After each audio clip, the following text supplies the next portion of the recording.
আপনি শুনে আশ্চর্য হয়ে যাবেন। এই হাদিসটা গতকালকে আমি মাত্র জেনেছি, সুবহানাল্লাহ, যে আল্লাহ যে একজন মুসলিম বান্দার সাথে কি করে, এটা শুধু আজকের পয়েন্ট আলোচনা করব, বাকি কথা আমরা পরে আলোচনা করব। সুবহানাল্লাহ। আপনার দায়িত্ব হচ্ছে যেই দিন থেকে আপনার আকল হয়েছে, আপনি আল্লাহকে চিনতে পেরেছেন, ওই দিন থেকে মৃত্যুর পূর্ব মুহূর্ত পর্যন্ত আপনার দায়িত্ব আপনার ঈমানকে বাঁচিয়ে রাখা। এটা আপনার দায়িত্ব, এটা আল্লাহ করবেন আপনাকে।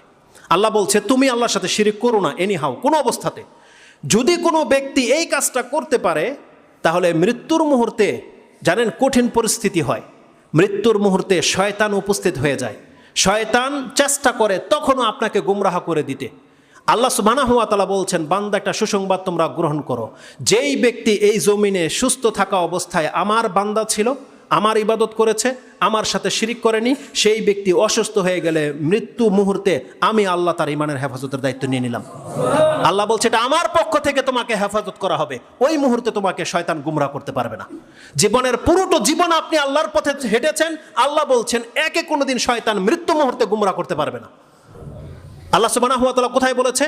কোরআনে আল্লাহ সুবহানাহু ওয়া তাআলা সূরা ফুসসিলাত হামিম সাজদা 41 নম্বর সূরার 30 নম্বর আয়াতে আল্লাহ বলছেন, আল্লাযিনা ইন্নাল্লাযিনা ক্বালু রাব্বুনাল্লাহু সুম্মা ইসতাকামু, যেই ব্যক্তি বলবে আমার প্রতিপালক আল্লাহ, আর এটা বলার পরে সে এটার উপরে স্ট্রিক্ট থেকেছে, স্থির থেকেছে, কায়েম থেকেছে, আল্লাহ বলছেন তাতানাজ্জালু আলাইহিমুল মালাইকা আল্লা তাখাফু ওয়া লা তাহজানু ওয়া আবশিরু বিল জান্নাতি আল্লাতী কুনতুম তুআদুন নাহনু আউলিয়াউকুম ফিল হায়াতিদ দুনিয়া ওয়া ফিল আখিরাহ ইলা আখিরিল আয়াত।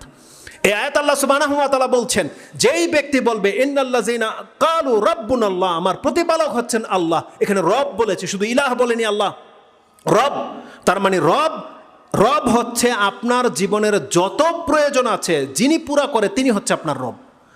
আপনার জীবনের যত প্রয়োজন আছে যেই ব্যক্তি বলবে আমার প্রয়োজন পুরা করে আমার আল্লাহ, রব্বুন আল্লাহ, আমার রব হচ্ছেন আল্লাহ, আল্লাহ বলছেন সুম্মাস্তাকামু, এটা যদি সে তার সার্বিক জীবনে বাস্তবায়ন করে দেখাতে পারে, তার সন্তান দরকার সে আল্লাহ ছাড়া আর কারোর কাছে চায়নি, তার সুস্থতা দরকার সে আল্লাহ ছাড়া অন্য কারোর কাছে চায়নি, তার ভয় আল্লাহকে কেন্দ্রিক, তার ভালোবাসা আল্লাহকে কেন্দ্রিক, এটা যে বাস্তবায়ন করে দেখাতে পারবে, আল্লাহ বলছেন তাতানাজ্জালু আলাইহিমুল মালাইকা, আমি তার জন্য ফেরেশতা নাজিল করে দেব।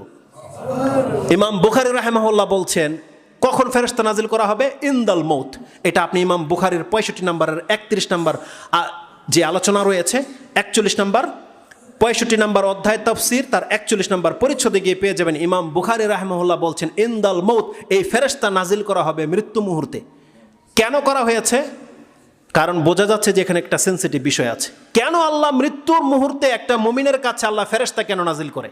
এই আয়াতের কয়েকটা কথা বলা হয়েছে। ফেরেশতা এসে কি বলে? নাহনু আউলিয়াউকুম ফিল হায়াতিদ দুনিয়া ওয়া ফিল আখিরাহ ওয়া আবশিরু বিল জান্নাতি আল্লাতী কুনতুম তুআদুন, এটা প্রথমে রয়েছে। ফেরেশতারা এসে বলে যে তুমি ভয় করো না, চিন্তিত হয়েও না, তোমার জন্য জান্নাতের সুসংবাদ নিয়ে আল্লাহ আমাকে পাঠিয়েছে। তার মানে একজন মুমিন ব্যক্তিকে 3টা সুসংবাদ দেয়া হয় তখন, যে তুমি যেই এই দুনিয়া ছেড়ে যাচ্ছ তোমার কোনো কিছু লস হচ্ছে না, তোমার জন্য জান্নাত অপেক্ষা করতেছে। আর নাহনু আউলিয়াউকুম ফিল হায়াতিদ দুনিয়া ওয়া ফিল আখিরাহ, আমরা দুনিয়াতে তোমার বন্ধু ছিলাম, কবরেও আমরা তোমার সঙ্গে থাকবো, তুমি একা নও।